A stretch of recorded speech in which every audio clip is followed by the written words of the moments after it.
Take action. Not hasty if it isn't required, but don't lose much time. Here's the time to act. When the idea is hot and the emotion is strong. That's the time to act. You say, Mr. Rohn, I'd like to have a library like yours. See, if you feel strong about that, what you got to do is get the first book and then get the second book.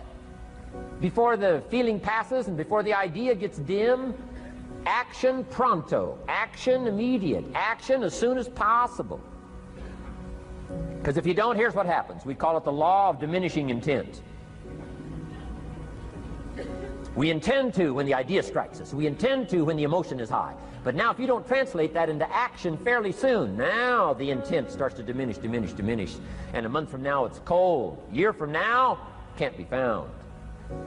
So act. Set up a discipline when the emotions are high and the idea is strong and clear and powerful. That's the time to set up the discipline. Somebody talks about good health and you're stirred. Say, right, I need to get a book on nutrition. Get the book before the idea passes and before the emotion gets cold.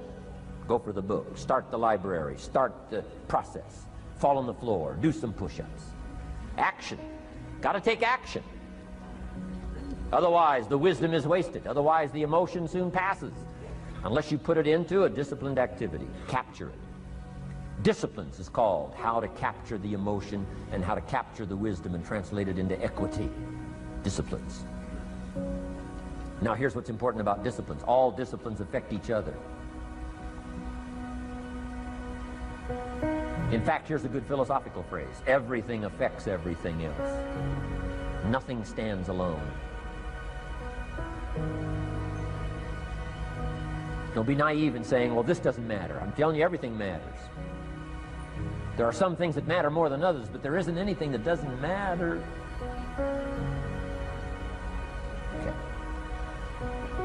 We all pity the man who says, well, this is the only place I let down.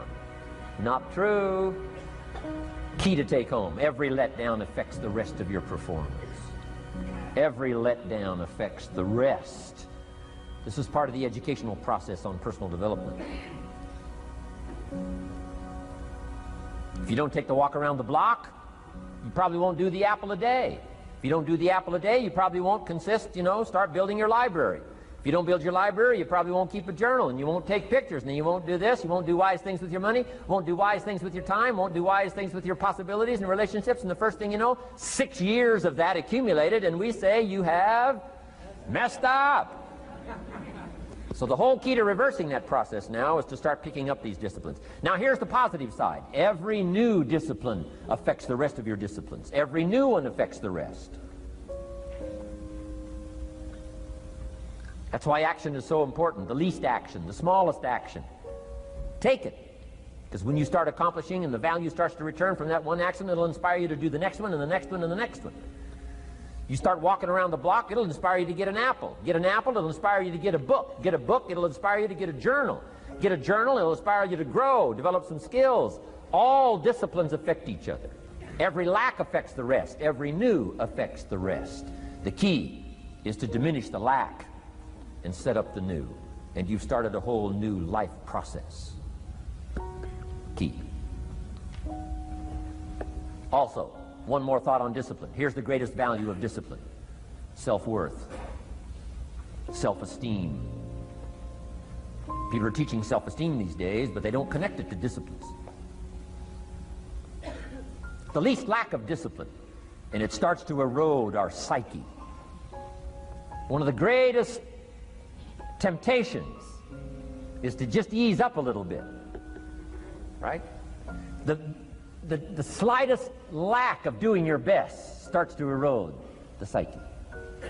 Instead of doing your best, doing just a little less than your best. Sure enough, you say, well, it's just going to affect my sales. No, it's going to affect your consciousness. It's going to affect your philosophy. Now you've begun in the slightest way to affect your own philosophy.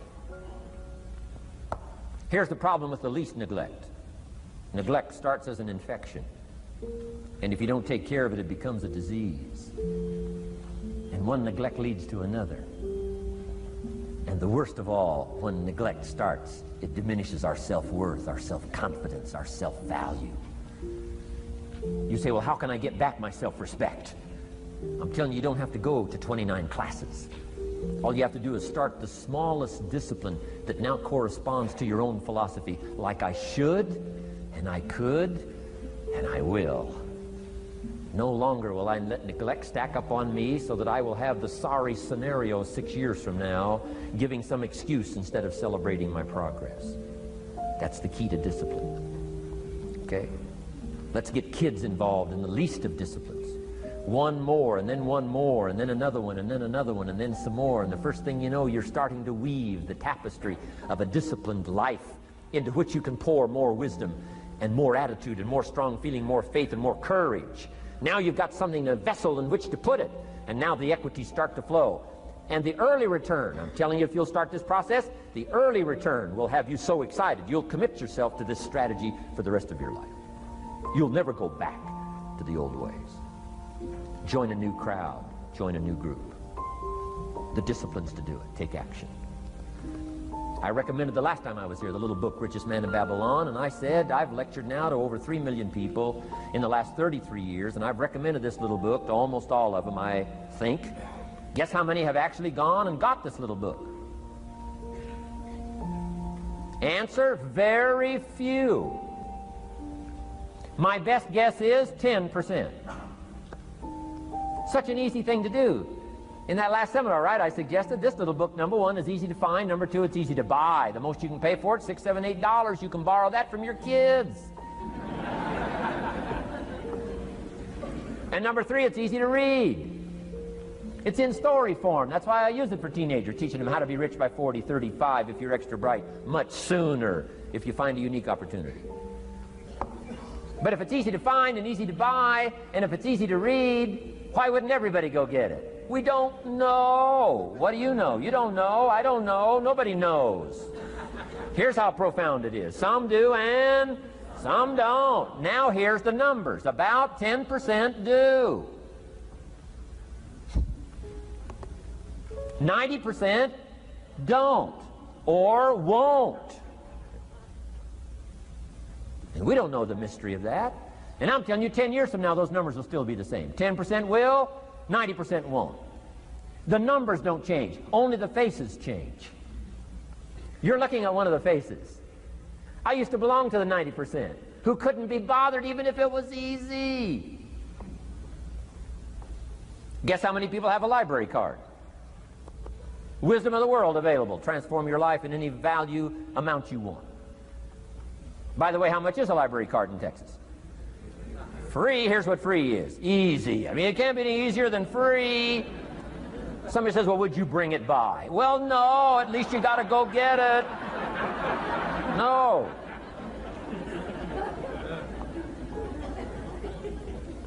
Wisdom of the world available. Transform your life spiritually, socially, personally, economically, and every other way. Teach you how to be rich and powerful and sophisticated and healthy, influential. How many people have a library card? Answer, 3%. 95, 97% couldn't be bothered. Guy specializes in happy hour, but he doesn't have a card. And now readily and quickly blames the government and blames his company and blames policy and blames the pay scale. When if he only knew, if he joined the 3%, here's my advice to you today. Walk away from the 97%. Don't talk like they talk. Don't act like they act. Don't go where they go. Don't specialize in what they specialize in. Throw away the blame list they cling to. Start you a new life.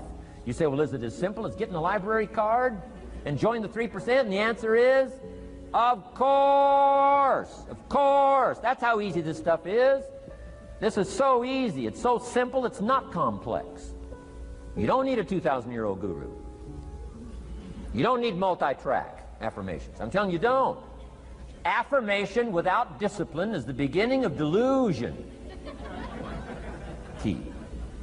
Don't let somebody sweep you into some contrary way to nature itself says, unless you labor. The miracle of the seed and the soil and the seasons and God and all the other stuff that's available, sunshine and rain, that's not available to you by affirmation. It is only available to you by labor. So labor well. Okay. Learn well. Discipline yourself well. And you can have all the treasures you want. This stuff's easy and simple. It's not ocean waves and seagulls. You don't have to move to Sedona, where all the force fields come together in Arizona.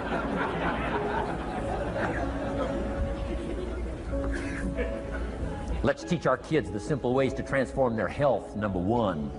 Their economics, number 2. Their ability to communicate, number 3.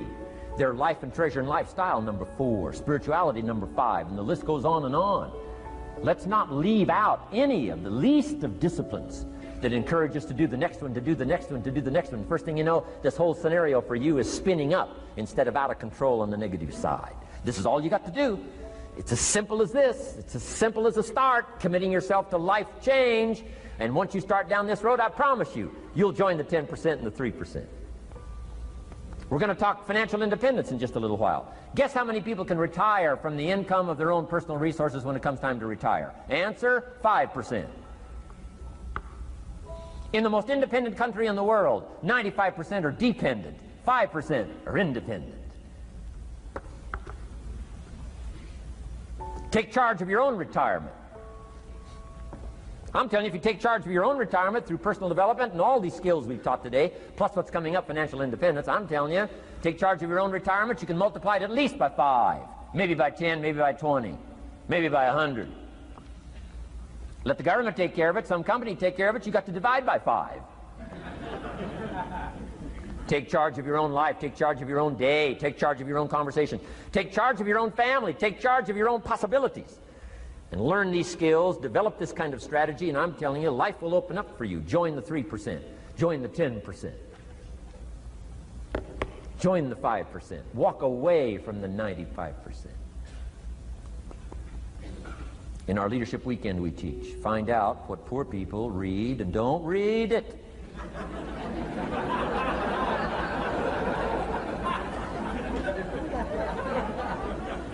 I'm telling you, don't talk like they talk. Lend a helping hand, but don't fall into their poor philosophical scenario. Don't blame what they blame. Don't use the excuses they use. It's called the language of the poor. Switch gears, switch language, switch ideas, switch strategy. Start with the simplest of disciplines. And don't bemean any of these disciplines. The smallest of disciplines starts the process of life change.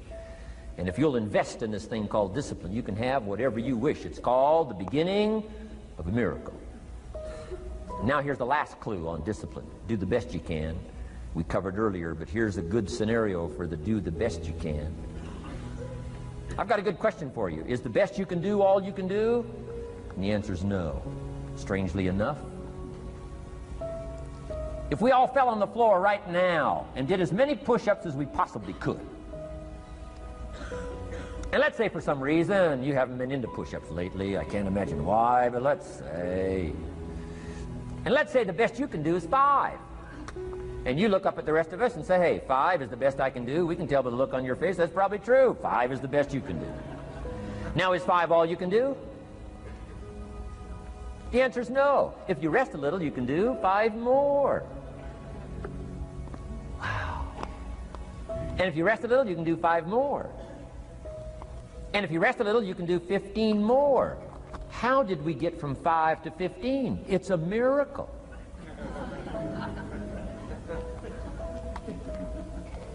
And if you rest a little, you can do 15, rest a little, you can do 15, rest a little, you can do 20. How did you get from 5 to 20? It's a miracle. Did you know you can keep doing that? Do a little more, rest a little, do a little more, rest a little, and finally get up to 50 push-ups? Is it possible to get up to 50 push-ups? Of course. How do you go from 5 to 50? It's a miracle. How do you get a miracle going? Number 1, do what you can. Don't leave out what you can, from writing a letter to your mother in Florida. Start cleaning it all up. 2, doing the push-ups. Go from 5 to 50. It's a miracle. Number 1, do what you can. Number 2, do the best you can. Here's number 3, rest very little.